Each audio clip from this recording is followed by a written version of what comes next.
और आज की वीडियो में हम कक्षा 10 गणित के वर्ष 2024 प्रीवियस ईयर क्वेश्चन पेपर को सॉल्व करने जा रहे हैं। फर्स्ट क्वेश्चन देखिए क्या दिया गया है। पहला क्वेश्चन, निम्नलिखित में अपरिमेय संख्या, कौन सी अपरिमेय संख्या बतानी है आपको।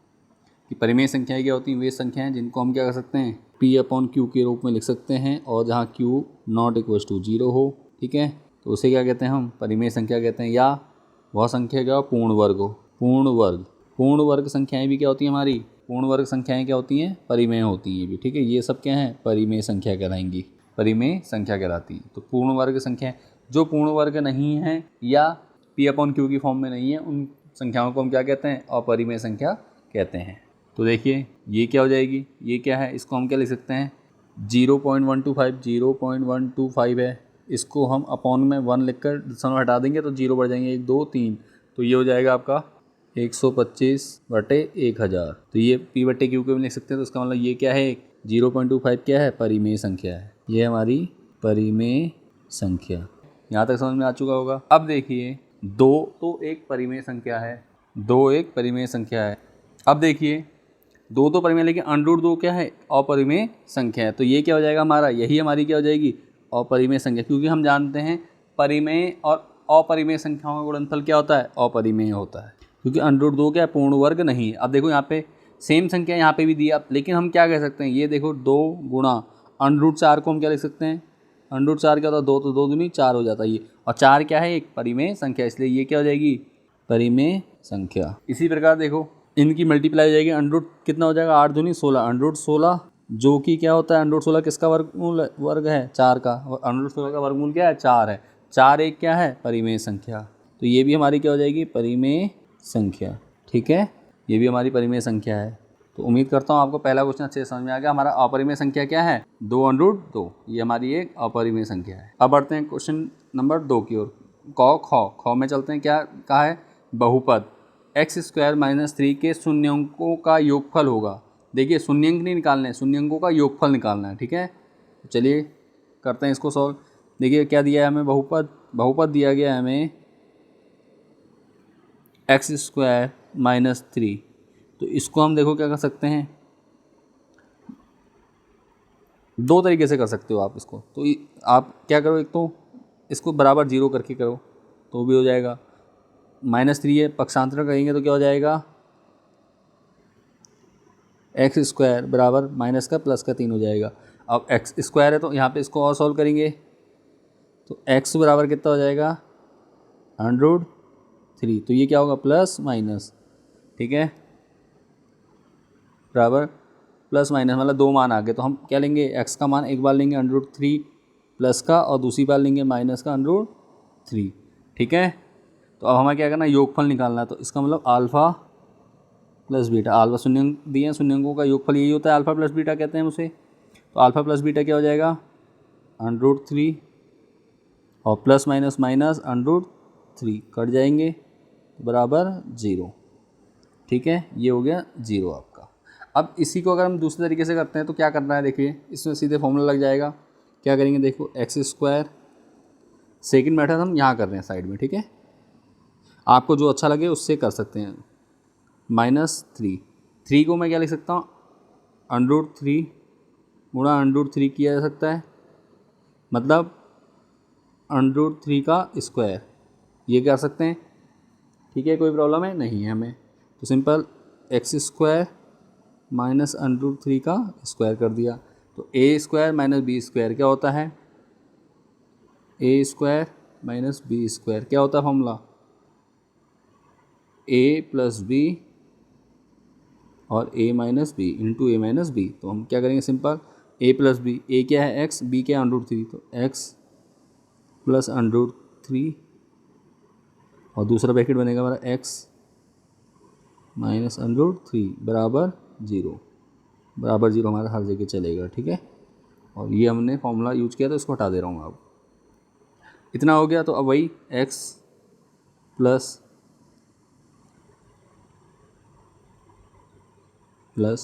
3 बराबर 0, √3, x + √3 बराबर, तो x बराबर यहाँ से क्या आ जाएगा, -√3।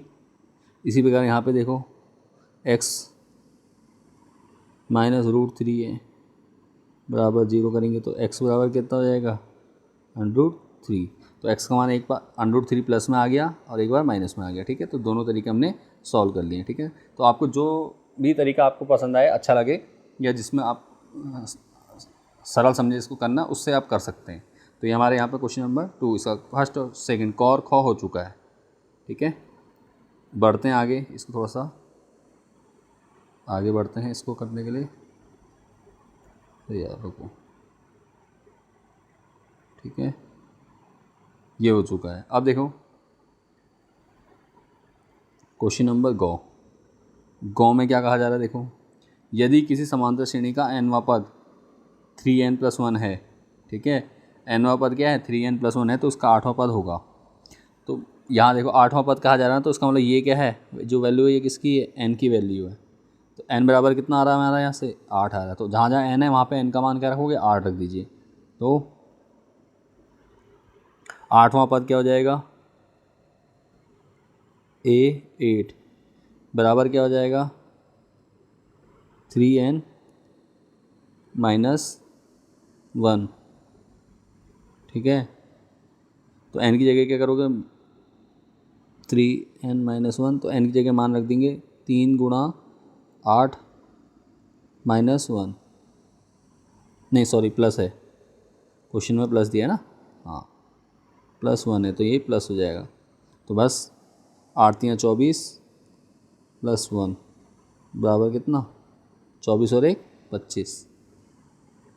यही हमारा क्या है, आंसर है। तो देखो कहीं पे ऑप्शन दिया हुआ है, जी बिल्कुल दिया हुआ है, ये ऑप्शन नंबर 3 हो गया इसका। क्लियर है, यहाँ तक समझ में आ गया होगा। बढ़ते हैं आगे नेक्स्ट क्वेश्चन की ओर।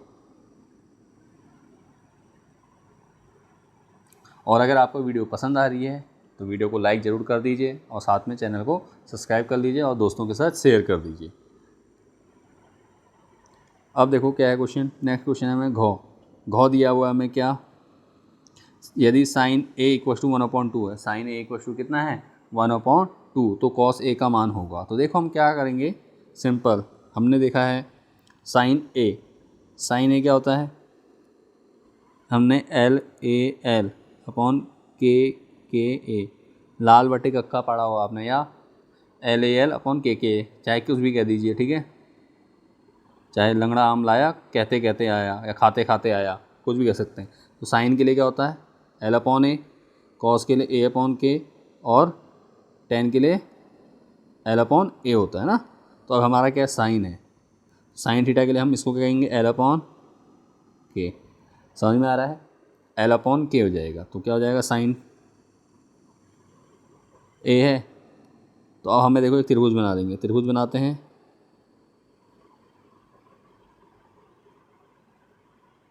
ये एक त्रिभुज बना दिया हमने, ठीक है, साइन A, तो हम इसको ले लेते हैं ABC, साइन A क्या है 1/2, लंब क्या हो जाएगा 1 हो जाएगा, कर्ण कितना हो गया 2 हो गया, ठीक है। यहाँ से समझ में आ गया या नहीं आया, आ गया होगा इतना समझ में। समकोण त्रिभुज में क्या होता है, साइन थीटा बराबर क्या होता है, थीटा कौन सा है, ये वाला कोण है, ठीक है। साइन थीटा 1/2 हो गया, लंब बटे कर्ण, लंब बटे कर्ण हो गया। अब हमें निकालना आधार, तो पाइथागोरस प्रमेय से क्या करोगे, पाइथागोरस प्रमेय PGT पाइथागोरस थ्योरम, ठीक है, से शॉर्ट कर दे रहा हूँ, पाइथागोरस थ्योरम से क्या हो जाएगा,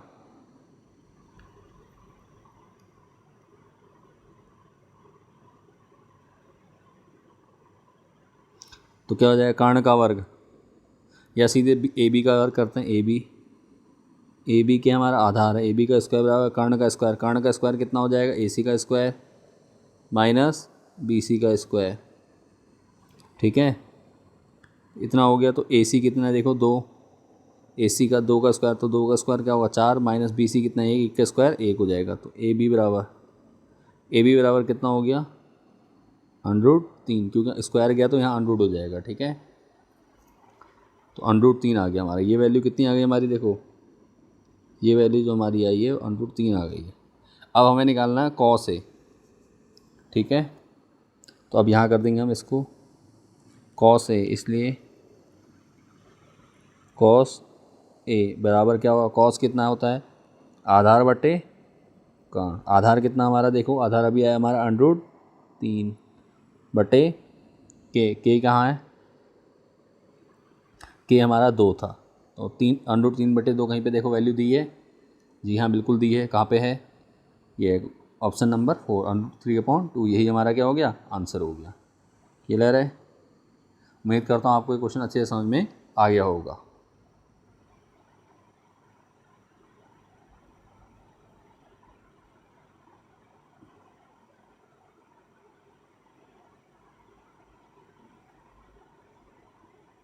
चलिए अब बढ़ते हैं नेक्स्ट क्वेश्चन की ओर।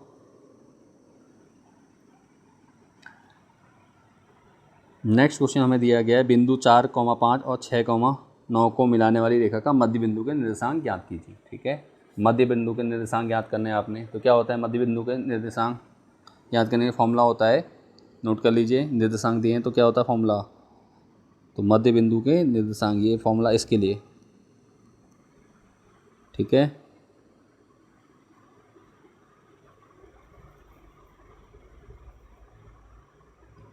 इसके लिए फॉर्मूला होता है x1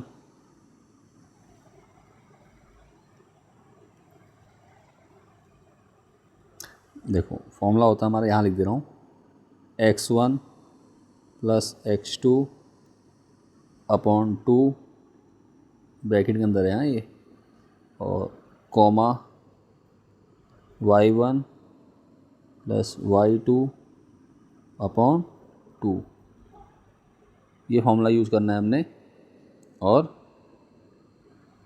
क्वेश्चन हमारा तो ये हमारा फॉर्मूला है। ठीक है, और यहाँ देखो क्या x1 x2 है क्या, देखिए पहले वाले का x1 कहेंगे, दूसरा y1 हो जाएगा, ये x2 y2। ठीक है, जो निर्देशांक दिए हैं। क्लियर है, तो बस हमें x1 + x2 करना है, तो क्या हो जाएगा x1 + x2 वैल्यू रखते हैं। x1 कितना है देखो हमारा 4 प्लस x2 कितना है देखो 6/2, फिर प्लस कॉमा, दूसरा है y1 कितना है 5 प्लस y2 हमारा 9/2, ये होगा। ठीक है, तो 6 4 10/2 काट देंगे इसको, चलो पहले भी इसको बाद में काटते हैं, पहले ब्रैकेट कॉमा, दूसरा हो जाएगा 9 और 5 14, 9 और 5 14/2। ठीक है, तो काट दीजिए, देखो 2 से 2 पंजे 10, 5 आ जाएगा, 2 से 2 सते 14, तो निर्देशांक हमारे कितने आ गए 5,7। ठीक है, 5,7, यही हमारा क्या हो गया मध्य बिंदु के निर्देशांक हमारे 5,7। अब है क्वेश्चन नंबर 4। देखिए 4 क्या दिया है, 4 में 2 समरूप त्रिभुजों की भुजाएं। ठीक है, 2 समरूप त्रिभुजों की भुजाएं 4:9 के अनुपात में हैं। ठीक है, त्रिभुजों की भुजाएं किस में हैं, 4:9 के अनुपात में है। ठीक है, समरूप त्रिभुज है, इन त्रिभुजों के क्षेत्रफलों का अनुपात होगा।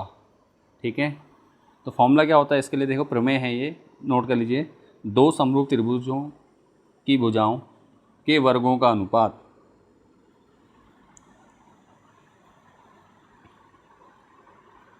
2, क्या प्रमेय है, प्रमेय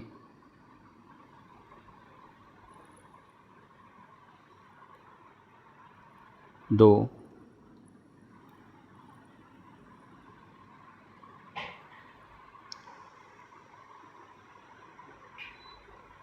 समरूप त्रिभुजों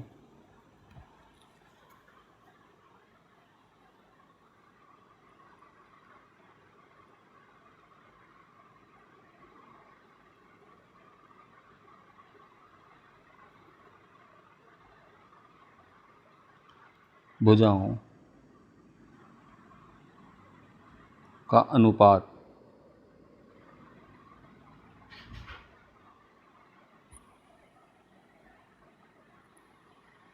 त्रिभुजों के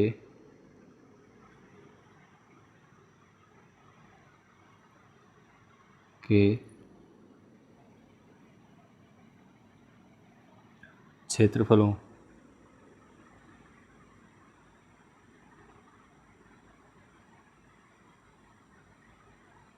के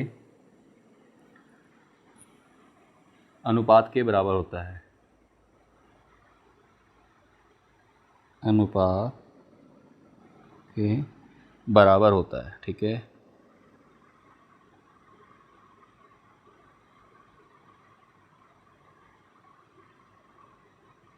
होता है।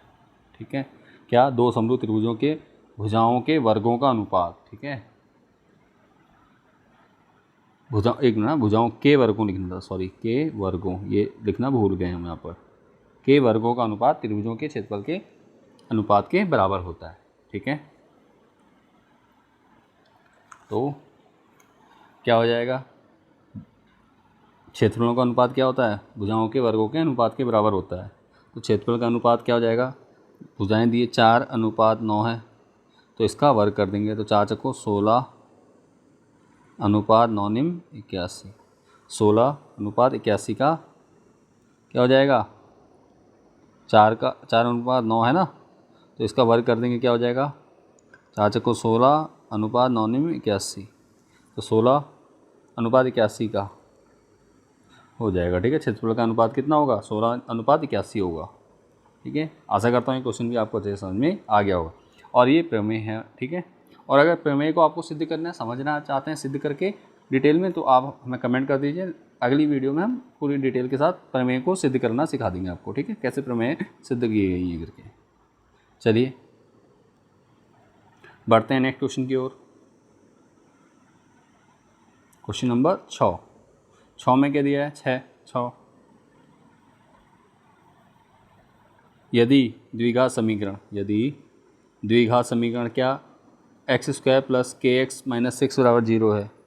0 का एक मूल 1 है, तो k का मान होगा।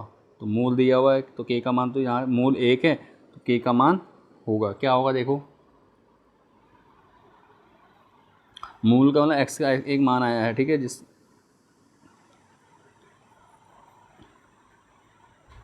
तो चलिए समीकरण लिखते हैं। x² + kx - 6 = 0। तो मूल दिया हुआ है हमें,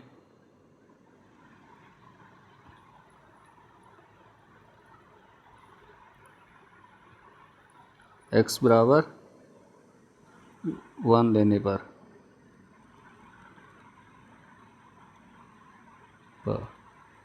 तो x का 1 का स्क्वायर प्लस k की 1 से होगी, तो k हो जाएगा, -6 = 0। तो यहाँ देखो 1 का स्क्वायर प्लस k = 6, ये प्लस का है, तो 1 का स्क्वायर 1 ही होता, तो 1 ही लिख दे रहे हैं यहाँ पे। ठीक है, तो इसको सॉल्व कर दीजिए। देखो क्या हो जाएगा, k = 6 में से 1 गया, 5 हो गया। ठीक है, कैसा आएगा? k = 5, तो 5 एक ऑप्शन नंबर थर्ड इसका सही हो गया। 6 का क्या है? 6 का हो गया हमारा 5। चलिए बढ़ते हैं नेक्स्ट क्वेश्चन में। सिंपल, ये क्वेश्चन आपको समझ में आ चुका है। आगे बढ़ते हैं। और अगर अभी तक आपने चैनल को सब्सक्राइब नहीं किया है, तो चैनल को सब्सक्राइब कर दीजिए, वीडियो को लाइक कर दीजिए और दोस्तों के साथ शेयर ज़रूर कर दीजिए। इसके बाद देखिए जौ में क्या दिया है? एक पासे को एक बार फेंका जाता है। पासे को एक बार फेंका जाता है, एक सम संख्या प्राप्त होने की प्रायिकता होगी। देखो, सम संख्या प्राप्त होने की प्रायिकता होगी। ठीक है, तो सिंपल देखो क्या करना है आपने। पासे में कितने होते हैं? पासे में 6 नंबर होते हैं, 6 फलक होते हैं, 6 ही नंबर होते हैं। 1 2 3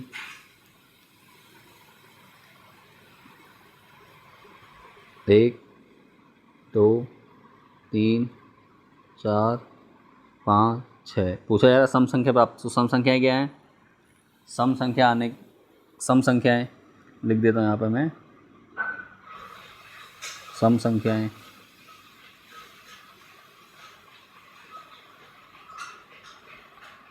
संख्याएँ क्या हैं? देखो, 2 है, 4 है, 6, मतलब टोटल कितनी है? 3 है। तो सम संख्या आने की प्रायिकता लिखो, सम संख्या आने की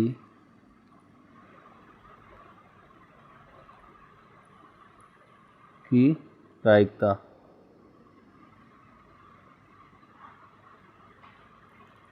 देखो सम संख्या आने की प्रायिकता क्या हो जाएगा, इसको कहते हैं हम पी बराबर सम संख्या कितनी टोटल। देखो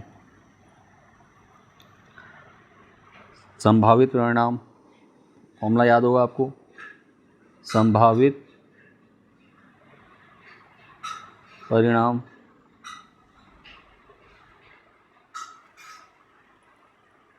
बटे कुल परिणाम, कुल परिणाम। अब देखो संभावित परिणाम क्या है कि पासे के उछालने पे क्या हो सकता है, एक पासे को एक बार फेंका गया, ठीक है, एक बार फेंका गया तो एक बार में कितनी सम संख्याएं आ सकती हैं आपकी, बताइए। एक बार में केवल एक ही सम संख्या आ सकती है, ठीक है। सम संख्या प्राप्त होने की है ना, सम तो कोई भी हो सकता है, 2 4 6 में से, तो टोटल कितनी है 3 हो जाएगा। संभावित परिणाम कितने हैं, तीनों संख्या हैं, बटे कुल परिणाम, कुल कितने हैं 6, काट देंगे 3 कम 3 3 दूनी तो 1/2, ठीक है। सम संख्या आने की प्रायिकता कितनी होगी, आधी, क्योंकि सम और विषम संख्या 2 हैं टोटल, तो आधी संख्या है, आधी क्या है 3 संख्या है तो आधा आ जाएगा, उसका 1/2 हो जाएगा, ठीक है। ये क्या है, सम संख्या आने की प्रायिकता। तो देखिए कहीं पे ऑप्शन दिया है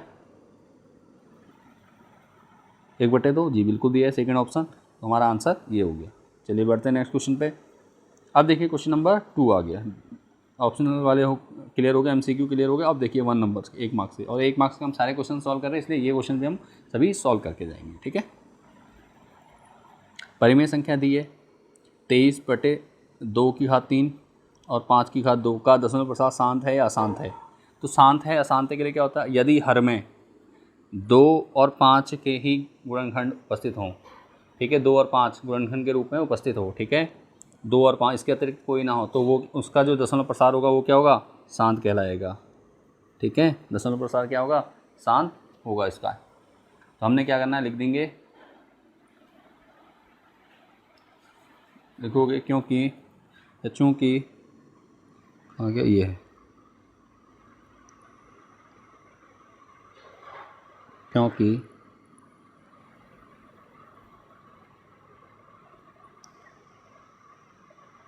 हर में केवल 2 और 5 ही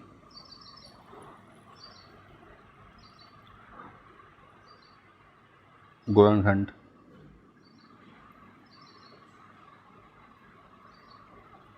के रूप में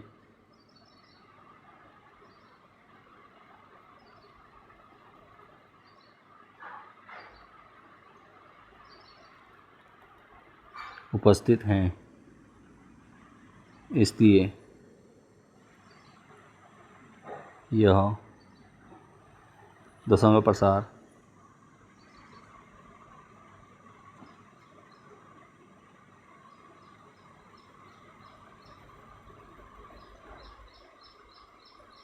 दशमलव प्रसार क्या है, शांत आवर्ती है, शांत आवर्ती छोड़ दीजिए, शांत है लिख दीजिए, ठीक है।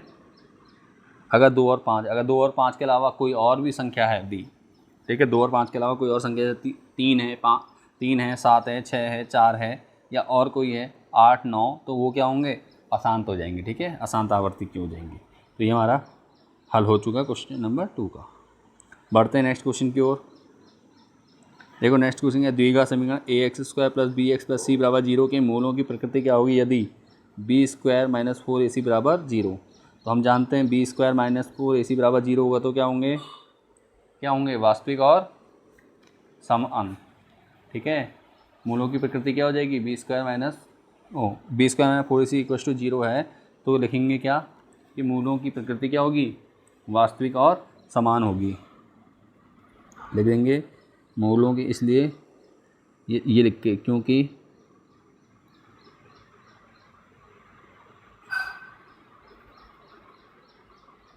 क्योंकि ये 0 है तो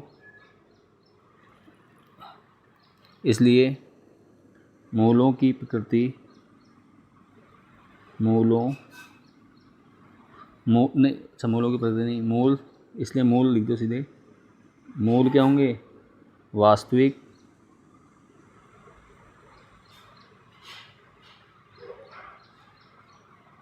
और क्या होंगे? समान होंगे। ठीक है। अगर क्या विविक्ति का डी बराबर क्या होता है? बी स्क्वायर माइनस 4ac बराबर 0 है, तो मूल क्या होते हैं? वास्तविक और समान होते हैं। ठीक है ना।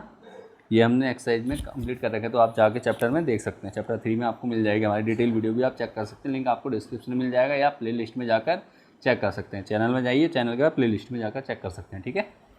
तो चलिए बढ़ते हैं नेक्स्ट क्वेश्चन में। आप ये क्वेश्चन भी आपको समझ में आ गया। सिंपल क्वेश्चन है, इसमें सिर्फ एक लाइन लिखनी थी आपने, तो ये है लाइन उसकी। ठीक है। फॉर्मूला याद होना चाहिए था। अब देखो क्या है क्वेश्चन नंबर 4। क्वेश्चन नंबर 4 में हमें दिया गया एक समांतर श्रेणी दी गई है। समांतर श्रेणी 2, 4, 6, 8 डॉट डॉट का nवां पद होगा। तो देखो हमें क्या क्या दिया हुआ है। समांतर श्रेणी दी है, तो समांतर श्रेणी का पहला पद हमें दिया हुआ है ए कितना है हमारे पास? 2। यहीं से हम क्या करेंगे? डी निकाल। डी क्या होता है? A2 minus A1। डी क्या होता है? सार्वंतर भी जिसे कहते हैं हम, हिंदी में सार्वंतर, अंग्रेजी में डी। कॉमन डिफरेंस ये होता है। ठीक है। डी डिफरेंस कहते हैं। 4 में से 2 घटा दो, कितना बचेगा? 2 बचेगा, तो आपका डी आ गया। और अब हमें n तो निकालना है। nवां पद क्या होगा? तो an निकालना है, इसका मतलब an ये हमें निकालना है। तो an का फॉर्मूला याद है आपको? an बराबर a plus n-1 into D. ठीक है। तो a की वैल्यू पुट कर दीजिए। a की वैल्यू कितनी है? 2 प्लस n-1 तो ऐसे ही रहेगा। d की वैल्यू कितनी आई? फिर से d की वैल्यू आई है 2। तो देखो 2 प्लस 2 की n से होगी तो 2n हो जाएगा। 2 की 1 से होगी तो -2 हो जाएगा। -2 से +2 काट देंगे, बचेगा कितना? Only 2n। ठीक है। तो an बराबर क्या हो जाएगा? an बराबर क्या होगा? 2n। ठीक है। यही हमारा आंसर हो गया। उम्मीद करता हूँ आपको ये क्वेश्चन अच्छे से समझ में आ गया होगा। ठीक है। अब आगे बढ़ते हैं क्वेश्चन नंबर 5। क्वेश्चन नंबर 5 क्या है? बिंदु 3,4 की x अक्ष से दूरी क्या होगी? बिंदु 3,4 की x अक्ष से दूरी। ठीक है। x अक्ष की बात क्या हो रही है? x अक्ष से दूरी कितनी हो जाएगी 3,4 की? तो x अक्ष के निर्देशांक चाहिए हमें, तो x अक्ष के निर्देशांक हो जाएंगे 0,0, क्योंकि x अक्ष पर कहीं दिखा नहीं रखा है। तो x अक्ष के निर्देशांक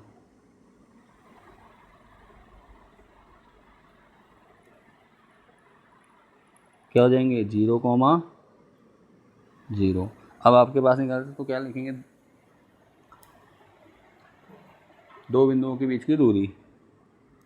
दो बिंदुओं के बीच फॉर्मूला यहाँ से शुरू कर दे, यहीं लिख देता हूँ। दो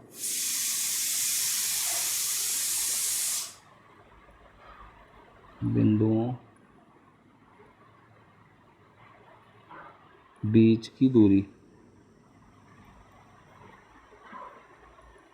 बराबर, फॉर्मूला लिख लीजिए, अंडररूट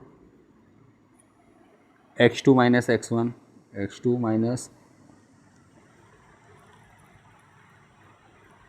माइनस x1 का square plus y2 minus y1 का स्क्वायर, अंडररूट पूरे का है। ठीक है। ये हो गया। तो अब वैल्यू पुट कर देंगे। देखो x2 क्या है? देखो यहाँ x2 हो जाएगा हमारा 0, इसको हम x1 कहेंगे, ये y1 होगा। ये 0 0 लिया तो x2 y2 0 0 होगा। ठीक है। x2 कितना है? अंडररूट लगाओगे पहले। x2 हमारा 0 माइनस x1 कितना? x1 हमारा 3, इसका स्क्वायर प्लस y2 कितना? देखिए y2 0 माइनस y1 कितना है? 4, इसका भी स्क्वायर। ठीक है। तो 0 माइनस 3 होता है माइनस का, और इसका स्क्वायर कितना हो जाएगा 9 हो जाएगा, प्लस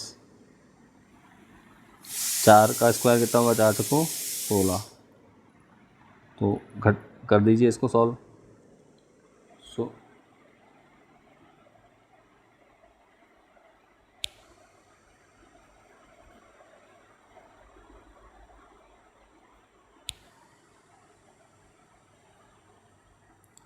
तो 16 और 9 कितना होता है 125।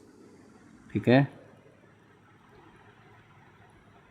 इसको सॉल्व करेंगे तो कितना आएगा हमारा आंसर 5 आ गया। तो उसके बीच की दूरी क्या होगी 5 इकाई।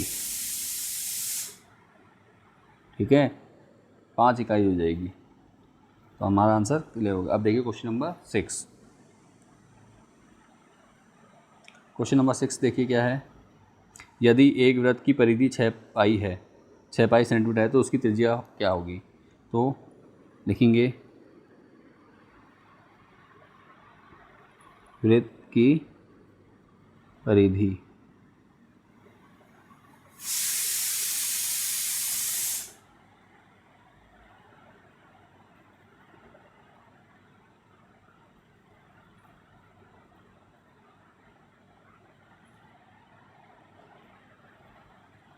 वृत्त की परिधि क्या होती है 2 पाई r। वैल्यू दे रखी है मैं, देखो परिधि कितनी है 6 पाई है, 6 पाई है। तो काट देंगे, देखो 2 पाई से 2 से काट दो 3 6, पाई से पाई कैंसिल।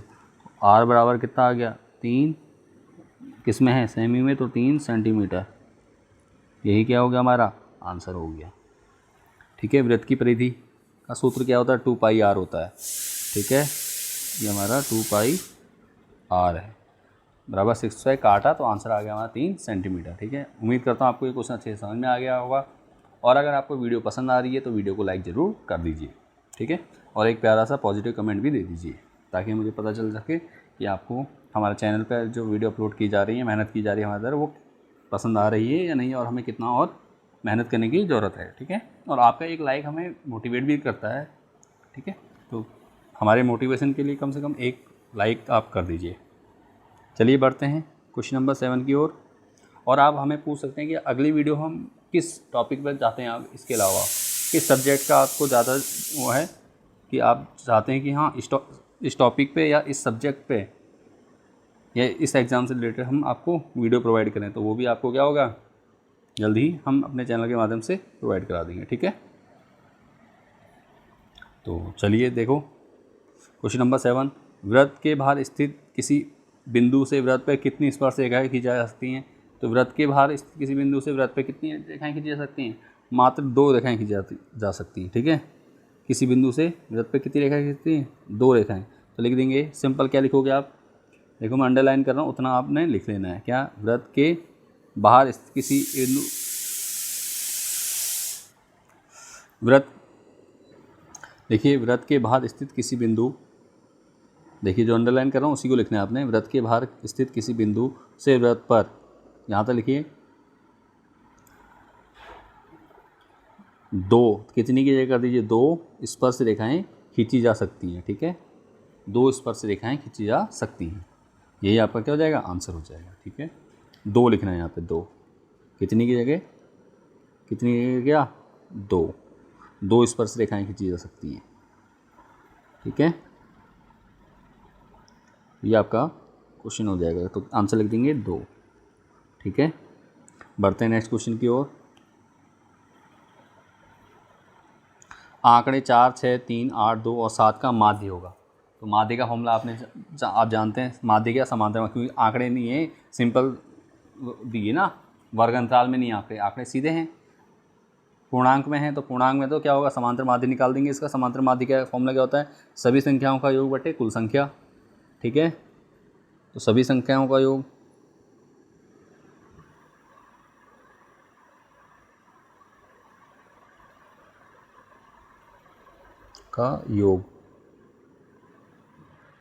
बटे कुल संख्या।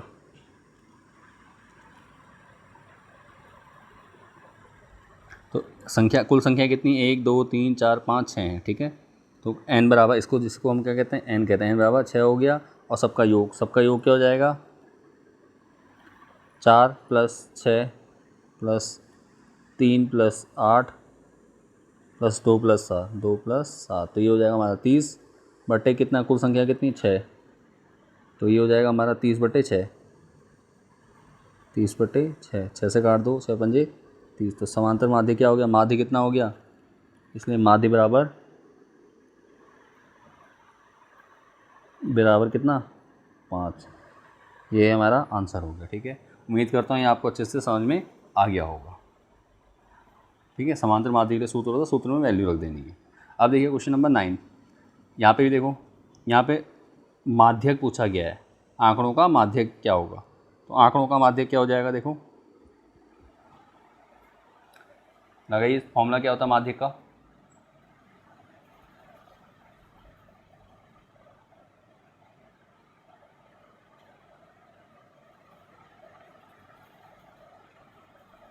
क्वेश्चन नंबर 9, पहले संख्याओं को जोड़ लीजिए, n निकालना है हमें, माध्यक कैसे निकलेगा, देखो सिंपल, आंकड़े दिए, वर्ग अंतराल नहीं दिया, ये ध्यान दीजिएगा, वर्ग अंतराल के लिए फॉर्मूले दूसरे हो जाएंगे। ठीक है, और अभी क्या हो जाएगा, सिंपल दिया है संख्या तो क्या हो जाएगा, n, टोटल n काउंट कर लेंगे, n कितना है, 1 2 3 4 5 6 7 8 9, n बराबर कितना है 9 है। ठीक है, तो माध्यक निकालना है आपने। ठीक है, तो सबसे पहले क्या निकलेगा, माध्यक पद निकलेगा, इसमें मीडियन टर्म जिसे कहते हैं। ठीक है, माध्यक पद,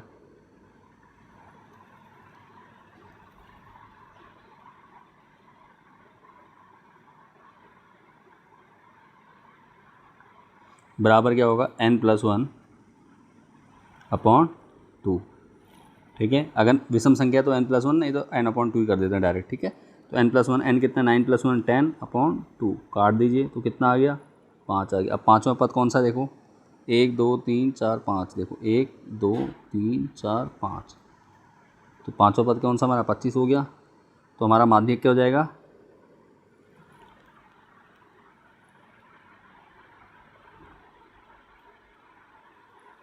माध्यक हमारा कितना हो जाएगा 25, यही हमारा क्या हो गया, आंसर हो गया। ठीक है, क्लियर हो गया यहाँ तक, कोई डाउट नहीं है। चलिए, और जहाँ तक है ये क्वेश्चन हमारे 1 नंबर के सारे क्वेश्चन हमारे सॉल्व हो चुके हैं। चलिए मिलते हैं नेक्स्ट वीडियो में, और अगर वीडियो आपको पसंद आ रही है तो वीडियो को लाइक कर दीजिए, चैनल को सब्सक्राइब कर दीजिए अगर अभी तक नहीं करा है, और दोस्तों के साथ शेयर करना बिल्कुल भी ना भूलें। ठीक है, और मिलते हैं नेक्स्ट वीडियो में, तब तक के लिए बाय एंड टेक केयर।